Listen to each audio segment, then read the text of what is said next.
اعوذ باللہ من الشیطان الرجیم بسم اللہ الرحمن الرحیم۔ ناظرین، جس موضوع پہ میں آج آپ سے بات کروں گا وہ موضوع میرے دل کے بہت قریب تر ہے، جس سے دکھ ہوتا ہے کہ آج ہم اپنوں کے ساتھ اپنے نہ رہے۔ کیا ہم سب اس معاشرے سے مطمئن ہیں؟ کیا ہم سب یہ سب کچھ کر کے خوش ہیں؟ کون ہے اس کا ذمہ دار؟ آج میں اسی پہ بات کروں گا کہ ہماری خوشیاں کہاں چلی گئیں، ہماری خوشیاں کہاں ختم ہو گئیں۔ خوشی جب بھی آئے گی دوسروں کو خوش کرنے سے خوشی آئے گی۔ کبھی اکیلا انسان بھی خوش ہوتا دیکھا ہے؟ وہ اس کو ہمیشہ اکیلا انسان خوش ہوتا، وہ پاگل ہی نظر آتا ہے۔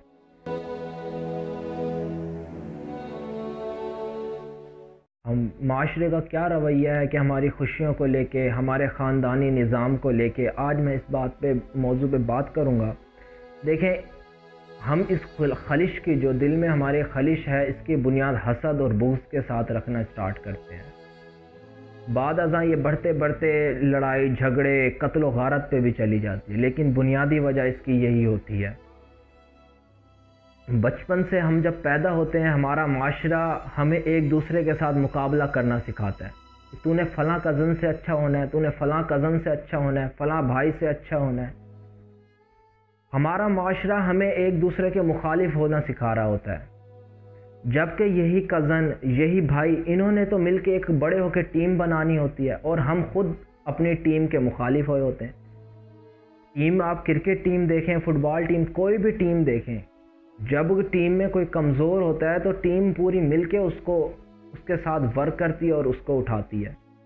لیکن ہمارے معاشرے نے اس سے کیا سیکھا ہوا ہے کہ ہم جو ترقی کر رہا ہے، بلکہ ہم اس کو جو اوپر جا رہا ہے اس کو کھینچ کے، اس کی لاتیں کھینچ کے نیچے لاتے ہیں۔ تو اس کی ہم ایک دوسرے کی غلطیوں کو درست کرنے کی بجائے ایک دوسرے سے دور ہوتے چلے جا رہے ہیں، ایک دوسرے دلوں میں نفرتیں پیدا کرتے چلے جا رہے ہیں، بجائے اس کے کہ بھائی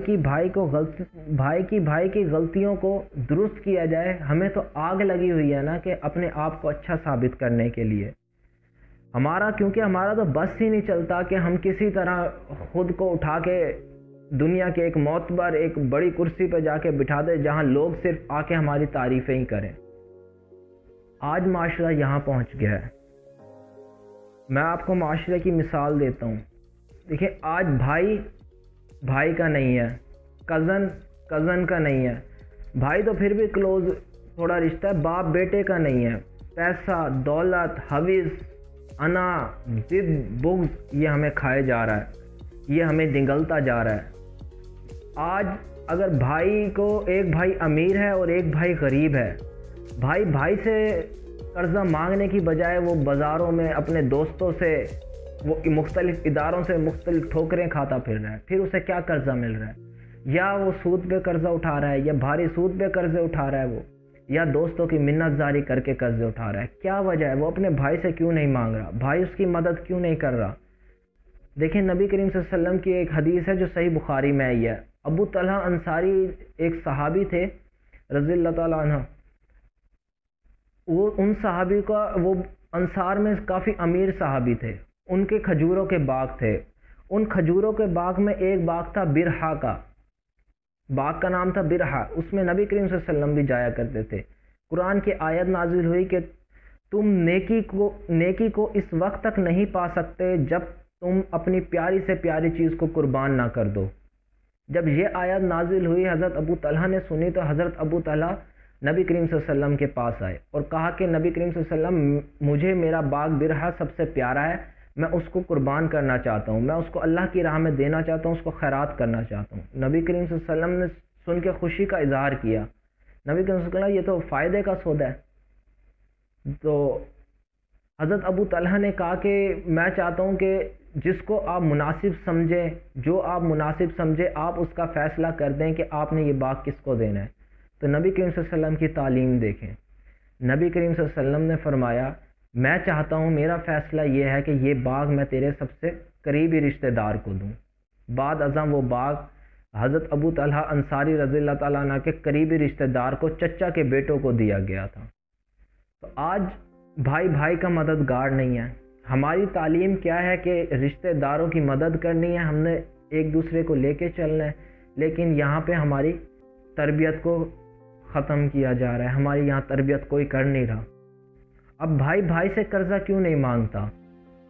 بھائی بھائی سے قرضہ اس لیے نہیں مانگتا کہ پہلے تو بھائی اس کی کمزوری کو پکڑ لے گا، اس نے بھائی کو ایک پوائنٹ مل جائے گا کہ یار اس میرے بھائی نے ایک قرضہ مانگا، پھر اس بھائی کو جہاں موقع ملے گا نا، جہاں اس کو موقع ملنا ہے، اس نے اپنے بھائی کی جئی تئی پھیڑ دینی ہے، اس نے اپنے بھائی کو وہاں پر جا کے کہیں نہ کہیں اس کو اس کے باتیں سنوا دینی ہے، اس کے سیلف رسپیکٹ پہ بات آ جائے گی۔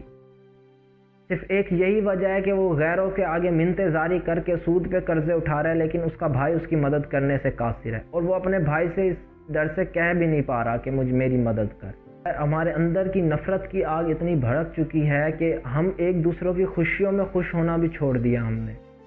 ایک ہمارا بھائی، ایک ہمارا کزن، ایک ہمارا رشتہ دار کوئی کامیابی حاصل کر کے آتا ہے، وہ آ کے اپنے رشتہ داروں کو بتاتا ہے۔ اب ہمارا مائنڈ سیٹ کیا ہے جو ہمارا چل رہا ہے؟ ہمارا مائنڈ سیٹ یہ ہے، ہم اس کی بات سن رہے ہیں، مسکرا کے بات سن رہے ہیں، وہ ہمیں سنا رہا ہے بات اس لیے کہ ان کی مسکراہٹ دھیمی ہو جائے اور وہ خوش ہو۔ ہم بات سن رہے ہیں، جیسے ہم اس کی کامیابی کی بات سنیں گے ہماری مسکراہٹ دھیمی ہوتی جائے گی۔ اللہ کے بندو، کامیاب تمہارا بندہ ہوا ہے نا، تمہارا بھائی ہوا ہے نا، اس کو سپورٹ کرو، اس کو مزید کامیاب بناؤ، اور جو کامیاب ہو گیا اس کو چاہیے کہ وہ جو نیچے ہیں اس کو ساتھ لے کے ان کو بھی کامیاب بنائے۔ لیکن ہم نے دوسری راہ اختیار کی ہوئی ہے۔ کیوں ہم خود کو ایک اس طرح کا سمجھنے لگ گئے کہ ہم ہی سب کچھ ہیں، ہم ہی سب کچھ کر سکتے ہیں؟ بھائی ہر انسان پہ کچھ کوالٹیز ہوتی ہیں، وہ اللہ تعالیٰ نے وہ کوالٹی اس کو دی ہے، وہ اس کو استعمال کرتا ہے، کامیاب ہو جاتا ہے۔ اس کے اوپر ہے کہ وہ مزید لوگوں کو اپنے ساتھ لے کے چلے، اپنے رشتہ داروں کو اٹھائے، اپنے دوستوں کو اٹھائے، اپنے ساتھ لے کے چلے۔ اس کو کوالٹی کا ہے تو اللہ کی نعمت، انسان تو کچھ بھی نہیں ہے۔ اس سے آپ لوگوں نے خود کا کیا حال کر دیا؟ مدد تو مدد، ہم تو مدد کے علاوہ جو مدد اپنے بھائی کی ہو رہی ہوتی ہے ہم تو اس کو بھی توڑنے کے در پہ ہوتے ہیں، کسی طرح کوئی اور بھی اس کی مدد نہ کرے۔ پھر کہتے ہیں کہ ہماری خوشیاں غائب ہو گئی، ہماری خوشیاں کہیں چلی گئی۔ ایک دوسرے کے خوشیوں میں خوش ہونے کا بھی مقصد بدل گئے ہیں۔ آج کل تو اکثر لوگ تو خوشیوں میں خوش اس لیے ہو رہے ہیں کہ یار اس کی کوئی کمزوری ہاتھ لگے، اس کو پکڑ کے ہم اس کو ذرا ذلیل تو کریں، اس کو ذرا بتائیں تو صحیح کہ ہم معتبر ہیں، تو نہیں ہے، تو نے یہ پروگرام کیا ہے، تو اپنی جگہ ہے لیکن ہم زیادہ ہیں۔ ہم تو اس کو باتوں سے اس کو دفن کرنے کے در پہ ہوتے ہیں، خاص کر شادیوں کے ماحول میں ایسا زیادہ دیکھا جاتا ہے۔ اس کا ذمہ دار کون ہے؟ اس کی اصلاح کون کرے گا؟ ایک وقت تھا، یہ وقت نکل گیا، ظاہر ہے ہماری پرورش اس طرح، آگے والی ہماری نوجوان جنریشن کو اس کے بارے میں تو سوچنا چاہیے۔ نوجوان لوگ تو اپنے آپ کو پازیٹیو طریقے سے تیار کریں، وہ تو اپنے آگے آنے والی نسلوں کو اس کے لحاظ سے تیار کریں، وہ اس سے پیچھے نہ رہیں، وہ ہر نیکی کے کام میں، ہر اچھائی کے کام میں اس کو تیار کریں۔ یہاں تک تو ہو گئی ہمارے معاشرے کی بات۔ ایک معاشرے کا فیکٹ دیکھیں، رشتہ داری کو توڑیں۔ بھائی ایک نانا والی سائڈ، ایک دادا والی سائڈ، ان دونوں کی مفت کی پاکستان انڈیا کی جنگ بنا رکھی ہے۔ اگر بچہ ایک چھوٹا ہے وہ نانا کی سائڈ لے رہا ہے تو دادا والے چڑھائی، اگر نانی کے جاتا ہے تو وہ دادے کی سائڈ لے رہا ہے تو نانی والے چڑھائی۔ بچے کو تو پہلے ہی یہاں پہ اس کے دل میں پیدا کر دیتے ہیں، نہیں جی تو اگر دادے پہ رہ رہا ہے تو تو دادے کا ہے، نانی پہ رہ رہا ہے تو تو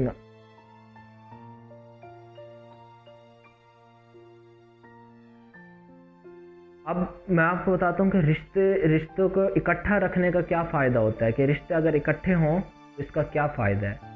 دیکھیں ہم نے اپنے آپ کو بطور قوم تقسیم کیا ہوا ہے، ہم ہر جگہ اپنے آپ کو تقسیم کرتے آ رہے ہیں۔ جب بھائی بھائی ملتے ہیں نا، ان میں اتفاق پیدا ہوتا ہے، محبت ہوتی ہے، ان کا جو ایک مضبوط رشتہ بنتا ہے تو وہ فیملی مضبوط ہو جاتی ہے۔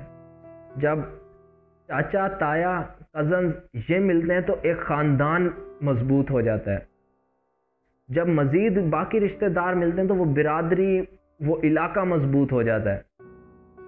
آپ سیاستدانوں کی مثال لے لیں پاکستان میں باہر کی اسٹڈی میں شاید آپ کو نہ بتا سکوں لیکن میں پاکستان کی بتا دوں، جو بھی سیاستدان یہاں پر حکومت کر رہے ہیں آپ دیکھ لیں، وہ ان کا خاندان جو ہے نا وہ ان کو سپورٹ کرتا ہے۔ وہ ایک بندے کو اپنا سربراہ بناتے ہیں، پھر خاندان ان کو سپورٹ کرتا ہے، وہ براجمان ہو جاتے ہیں۔ اب یہ الگ بات ہے کہ وہ غلط کام کر رہے ہیں یا صحیح، وہ غلط پہ بھی خاندان اس کو سپورٹ کر ہی کھڑا ہوتا ہے، یہ ایک الگ موضوع بحث ہے۔ لیکن جو موضوع ہے ہمارا کہ خاندان، ایک برادری جب ایک چیز کو سپورٹ کرتی ہے تو اس کی طاقت بڑھ جاتی ہے۔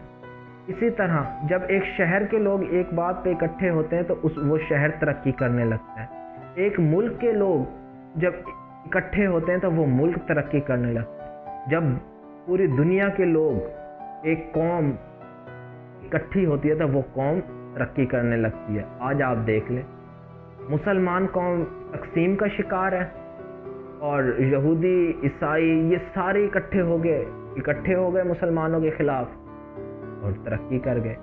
یہاں پر ہے کہ مسلمان قوم کو جب تک اکٹھا نہیں ہوگی، مسلمان قوم کیسے ترقی کرے گی؟ ایک فیملی ترقی نہیں کر سکتی نا اتفاقی سے، تو ایک قوم کس طرح ترقی کرے گی؟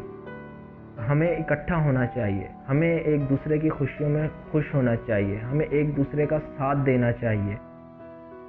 ہمارے جو دلوں میں یہ خلیشیں ہیں، ایک دوسرے کو نیچا دکھانے کی جو جد و جہد چل رہی ہے ذہنوں میں، جو ہے کہ اب وہ آگے نکل گیا تو میں پیچھے رہ گیا، جو آگے نکل گیا اس کو چاہیے کہ پیچھے رہنے والوں کا ہاتھ پکڑ کے آگے لے کے چلے، اور جو پیچھے رہ گیا اس کے لیے دعائیں کرے کہ یا اللہ یہ مزید آگے نکلے۔ ہمیں اپنے اب رویے بدلنے ہوں گے، ہماری یوتھ کو سوچنا ہے اس بارے میں کہ ہمیں اپنے رویے بدلنے ہیں۔ دیکھیں، میں یہاں بات کر رہا ہوں، میں یہ سوچ لے کے آ رہا ہوں آپ کے سامنے، آپ لوگوں کی اپنی سوچ ہوگی، اپنی سوچ کو پازیٹیو کر لیں، لگنا چاہیے۔ اب ریورس گیئر لگے گا تو معاشرہ واپس پیچھے آئے گا۔